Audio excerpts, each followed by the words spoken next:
You know that feeling, right? A familiar tune, maybe a certain smell, and suddenly your brain just floods with old memories. Oh, definitely. That whole experience. That's associative memory. Yeah. Our brain's pulling up these entire experiences from, like, just a tiny fragment. And it really sparks this fundamental question. Mm-hmm. Could we actually engineer a system that does something similar? Build an artificial memory that works like ours? Well, that exact question really grabbed John Hopfield. He was a brilliant physicist, trained in solid-state physics. Right. But then in the late 70s, he shifted his focus. He got interested in this new frontier, how living systems, compute. His first step was into biology, looking at these seemingly messy biochemical reactions in cells. Like building proteins. Yeah. Fundamental. Exactly, things like protein synthesis. And his physicist's perspective was fascinating. He looked at these multiple pathways in biology. Which most people might see as inefficient or error-prone. Right. But he saw them as crucial for accuracy, a kind of built-in error correction, biological proofreading, he called it. In a really key paper back in '74, he basically showed that networks of reactions can achieve things, functions, that individual molecules just can't. It was the network, the system as a whole, that was solving a problem. So this idea of emergent problem solving from interconnected bits in biology, how did that steer him towards AI? Well, that biological insight was really the seed. Hopfield started looking for a big problem in neuroscience, something he could tackle with the tools of theoretical physics. He was actively searching for a specific challenge. Yeah, he immersed himself in it, went to meetings, looked at different research at MIT, but he wanted something more unifying, a fundamental principle for how the brain actually computes. And associative memory was the problem he landed on. That cue triggering a whole memory thing. Exactly that. He saw that retrieving a complete memory from just a fragment, that act itself was a computational challenge. He started thinking, could a network of artificial neurons with memories somehow stored in their connections? Could it pull back the full memory from just a piece? Precisely. He framed it as a dynamical system, something that evolves over time and hopefully, settles on a solution, the complete memory. Which, kind of surprisingly, connects to the physics of magnets, right? Ferromagnetism. Yeah, it seems like a jump. But to understand the principles, Hopfield looked at ferromagnetism and this simplified math model called the Ising model. Okay. What was amazing was the parallel he saw, how magnetic materials organize themselves and how a network of neurons might settle into a stable memory state. The abstract math was the bridge. Magnets and brains. Still feels like a stretch. I know, but think about it like this. Window glass, right? Amorphous solid.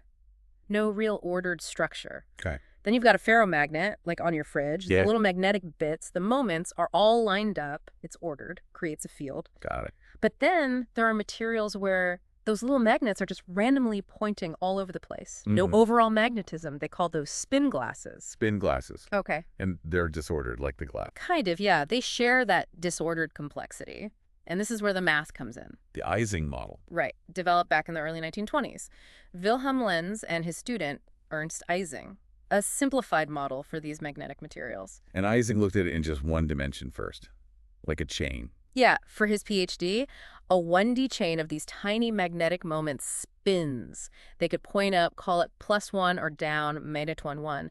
And the key idea was each spin only interacts directly with its immediate neighbors. So like dominoes. One flips, it might cause its neighbors to flip. Exactly like that. It creates this dynamic in the system. But interestingly, Ising's math showed that in 1D, the system would never actually become ferromagnetic. All the spins wouldn't just line up. And he thought that applied to 3D too. He did, mistakenly, yeah. It took Rudolf Peierls in 1936. He studied the 2D model rigorously spins on a grid, not just a line. Okay, a grid makes more sense for a material. Right. And Peierls proved that at low enough temperatures, a 2D system would become ferromagnetic. And then he said, elegantly, it holds a fortiori for 3D, meaning the case is even stronger in 3 dimensions. A fortiori. Yeah. So picture this grid, spins up or down, each feeling its neighbors. Exactly. A 2D grid of arrows, up, down. Each one, unless it's on the edge, has 4 newest neighbors. And what makes them point one way or another? An external magnet, maybe? That's one factor, yeah, an external magnetic field H. The other is the internal field from its neighbors. And that depends on the interaction strength J between them and whether it's ferromagnetic Where they like to align. or anti-ferromagnetic, where they like to point opposite. Let's stick with ferromagnetic for now. Okay, so how does a random jumble of spins end up aligned? That's where we talk about energy, the Hamiltonian.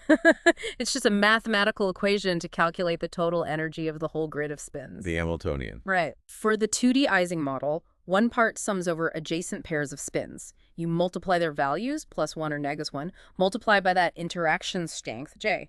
Do that for every pair. Okay. There's also a term for the external field H interacting with each spin.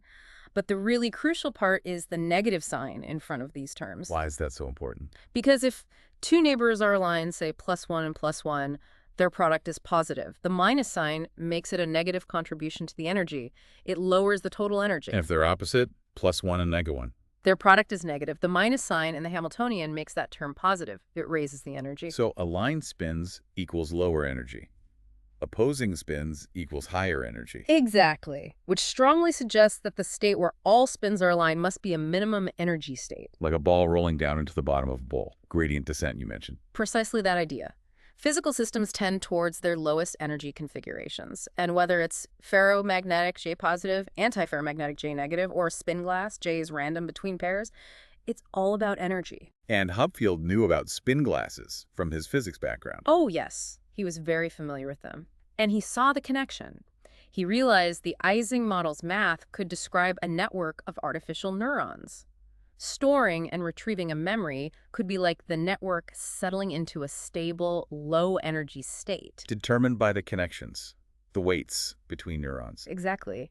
The memory becomes a stable configuration, like the aligned spins. So it's not like a file stored somewhere. It's this stable pattern of activity the network naturally falls into. That's the core idea. You give it a partial or corrupted memory that pushes the system to a higher energy state. But the network's dynamics, how the neurons influence each other, should guide it back down to the low energy state, the original memory. Retrieval is literally finding that energy minima. That's the process. And the building block is the artificial neuron itself. Which, had its own history. That Minsky and Paper book, Perceptrons, kind of put a damper on things for a while. It really did. Their 1969 book was hugely influential. They proved mathematically that single-layer perceptrons were limited. They could only solve problems that were linearly separable. Meaning you could draw a straight line to separate the categories. Basically, yes. And worse, they speculated quite strongly that training multi-layer networks would be computationally infeasible, maybe even impossible. Wow, that must have been discouraging. Hugely. Minsky's view basically suggested multi-layer networks weren't fundamentally better. It really stalled mainstream research. Though some folks in the 70s kept plugging away quietly, working on early ideas for training them, the seeds of backpropagation. But computing power was a bottleneck then, too. Definitely. So it's into this environment that Hopfield arrives, looking for his next big research question. And what did his artificial neuron look like? Was it complex? Actually, quite simplified, inspired by earlier models like McCulloch pits. Imagine a neuron, maybe just two inputs, by 1 and by 2. Crucially, in Hopfield's setup, these inputs are bipolar. Okay. Only +1 or -1. Okay, bipolar inputs. Each input gets multiplied by a weight, W1 and W2. Then you just sum them up. W1 by 1 plus W2 by 2. And the output depends on that sum. Yep. If the sum is positive, the neuron outputs +1. If it's 0 or negative, it outputs -1. Simple threshold logic. We can ignore the bias term. For now, it doesn't change the main idea here. Okay, simple neuron. But the network is the key. How did he connect them? He imagined networks where neurons are connected bidirectionally. If A sends its output to B, then B also sends its output back to A. Ah, mutual influence. Exactly. Think of a tiny two-neuron network. Neuron 1's output, Y1, goes to neuron 2, multiplied by weight W21. Neuron 2's output, Y2, goes back to neuron 1 times weight W12. And importantly, no self-connections. A neuron doesn't feed back into itself directly. So they're constantly affecting each other's state. Constantly. The output of each neuron depends on this weighted sum of outputs from all the other neurons it's connected to. Scale it up to 3 neurons, it gets more complex. Neuron 1 gets W12Y2 plus W21Y3. Neuron 2 gets W21Y1 plus W23Y3, and so on. You can write a general formula for that, I imagine? Yeah, there's a neat summation formula for any number of neurons, and this interconnectedness really strengthens the Ising model analogy, doesn't it? It does. The random initial states, neurons firing +1 or making 1, that's like the disordered spins. Right, and each neuron listens to the others, does its weighted sum, and flips its output if the sign changes. It's really similar to how a spin reacts to its neighbor's magnetic fields. And the weights are like the interaction strengths in the magnet. Perfect analogy. Now, Hopfield first looked at networks where the weights weren't symmetric. So W12 could be different from W21. He even defined an energy function for these, trying to analyze their behavior. But asymmetric weights didn't quite work. Not stable. Exactly. They wouldn't reliably settle down. And then came the big insight. What if the weights were symmetric? What if we always equaled Widgie? Symmetry was the magic ingredient. Absolutely. Hopfield saw immediately that symmetric connections would mathematically guarantee stable points. That was the critical link to associative memory. Okay, so symmetric weights guarantee stability. But how do you set those weights to actually store a specific memory? Right. So imagine you want the network to remember a specific pattern of +1s and -1s across all neurons. That's your target memory. Okay. The goal is to set the symmetric weights so that this exact pattern becomes a stable, low-energy state for the network. That pattern is the stored memory. So if you give it a messed up version... You give it a messed up version, maybe an incomplete pattern, that puts the network in a higher energy state. But because the weights are set up to favor the original pattern, the network dynamics just pull it back down towards that stable, low-energy state. It retrieves the memory. It's like the network is predisposed to fall back into the patterns it knows. Exactly. And that symmetry is what makes it work reliably. Okay. This is starting to click. Yeah. So how do we set those weights? What's the actual method? Good question. This brings us to the core of understanding Hopfield networks. Like, what does storing a memory even mean here? It means making a specific pattern of neuron output stable. Right. And stable means? Stable means if the network is in that state, it stays in that state. No neuron wants to flip its output. Okay. And how do we pick the weights to achieve that?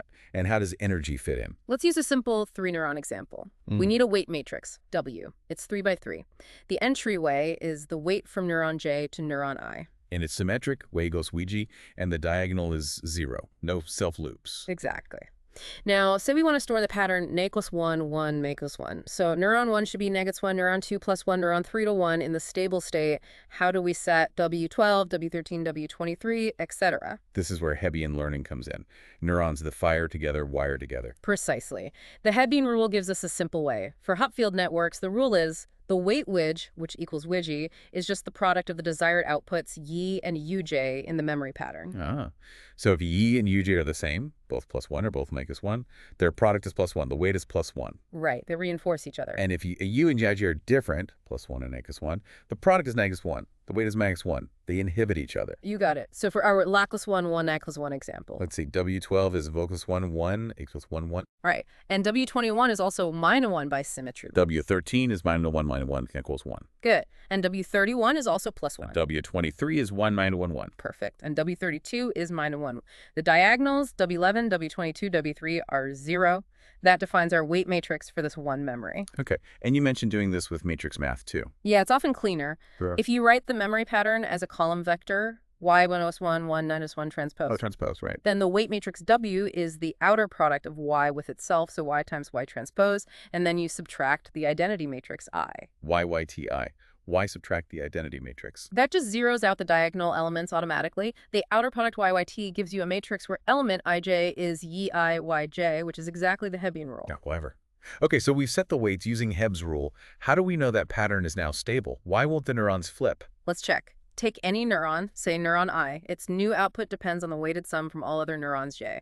So the sum over J, not equal to I, of YEIJ. Okay. Now substitute the Hebbian rule, Y. The sum becomes sum over J of EIYJ. Which is sum over J of YJ squared. Exactly. And since YJ is always +1 or numi 1, what's YJ squared? Always 1. Right. So the sum simplifies to sum over J of Y, which is just Y times the number of other neurons. The crucial point is the sign of this sum. It's always the same as the sign of U itself. So the neuron calculates its input and the sign matches its current output so it doesn't flip. Precisely. The pattern stored using Hebbian weights is inherently stable. And this stable state is an energy minimum. Yes. That stored pattern corresponds to a local minimum in the network's energy landscape.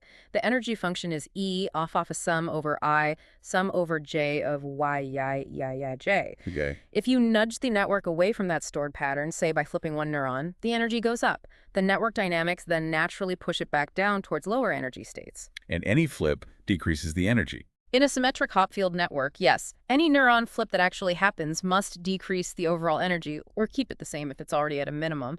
So the network just keeps flipping neurons until it can't lower the energy anymore. It gets stuck in a local minimum. It rolls downhill into the nearest valley, and the valleys are the stored memories. That's a great way to visualize it. Each stable state is a valley. You mentioned storing images like handwritten digits, 28 by 28 pixels. Yeah, imagine that. 784 pixels. We treat each pixel as a neuron output.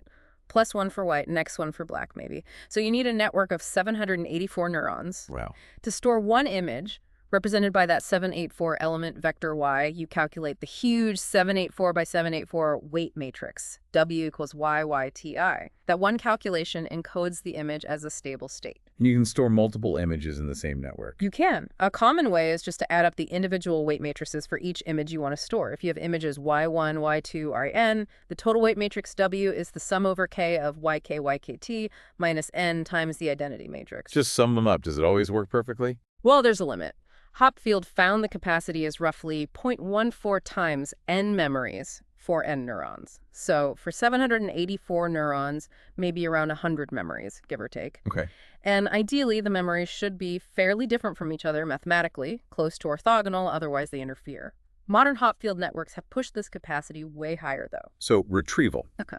You feed it a noisy picture, say a blurry 5-4. How does it clean it up? You set the initial neuron states to match the noisy image pixels, plus ones and next ones. Then you run an update loop. What does that involve? A common way is pick a random neuron, calculate its weighted input sum from all other neurons based on their current states, determine the neuron's new output, plus one or reg is one, based on the sign of that sum. If it's different from its current output, flip it. And you just keep doing that. Randomly picking neurons and updating. Keep doing it. Calculate the network energy sometimes to track progress. Eventually, the network should settle down. Neurons stop flipping. It's reached a stable state, a local energy minimum. Hopefully, that state matches the clean 5. And you showed examples where that worked incredibly well, even from really messy inputs. Yeah, it can be quite robust. And even starting from total random noise, the network will often just fall into one of the stored memory valleys.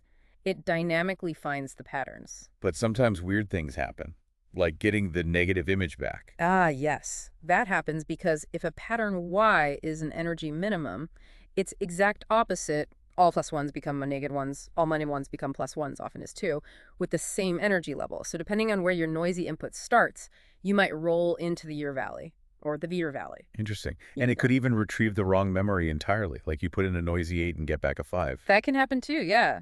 If the noisy 8 is actually closer, in that energy landscape sense, to the valley representing the stored 5, the dynamics might just pull it towards the 5 minimum instead. It's really amazing that this physics-inspired model shows these complex memory behaviors. It really is. Hopfield's 1982 PNAS paper was a landmark. It really cemented the idea of modeling neurobiological systems as dynamical systems. It showed concretely how emergent properties, like associative memory, could arise from simple connected units. Even though neuroscientists and computer scientists were initially a bit skeptical. Apparently so. Which might be why he ended up publishing in PNAS via his National Academy membership. That 5-page limit probably forced incredible conciseness. You wonder if that brevity, like you said, almost helped. Made it denser, invited others to fill in the gaps. It's a cool thought, right? Like Hemingway's iceberg theory. Maybe leaving things unsaid spurred more research. The paper's impact has certainly lasted. And this was happening around the same time people were figuring out backpropagation for more complex networks. How do Hopfield nets fit in? They're different beasts. Hopfield networks are often called one-shot learners. You calculate the weights once with Hebb's rule, but real learning is often incremental, right? Learning from lots of examples over time. Like training a deep learning model today. Exactly. Backpropagation enabled that kind of gradual learning from multi-layer networks. But Hopfield's work was foundational. It showed the power of network dynamics and this energy landscape metaphor for computation. So let's recap. We've seen how Hopfield connected physics, the Ising model specifically, to neural networks. He designed these networks with bidirectional symmetric connections. Crucial symmetry. And used Hebbian learning to store memories as stable states, which are basically low energy points in the network's energy landscape. Yep, memories as valleys. And retrieving a memory is just the network dynamically settling back into one of those valleys when you give it a partial cue. That's the essence of it. It's a really elegant connection between physics and computation. Absolutely. That aha moment of seeing how a system based on physical principles could mimic associative memory. It's pretty profound. It really is. And it makes you think, doesn't it, about energy landscapes, stability. How might these ideas apply elsewhere? In other complex systems, natural or artificial, what other emergent behaviors could pop out from simple interconnected rules? It's a great question to ponder, a real testament to looking across disciplines for fundamental insights. It definitely gives you a glimpse into principles that might underlie intelligence itself. Definitely something for you, the listener, to chew on. And with that thought, we'll wrap up this deep dive into Hopfield networks. We've covered the journey from physics and biology through the Ising model and neuron design, the critical roles of symmetry and energy, Hebbian learning for storage, and the dynamics of retrieval. We've really hit all the key points from this foundational work.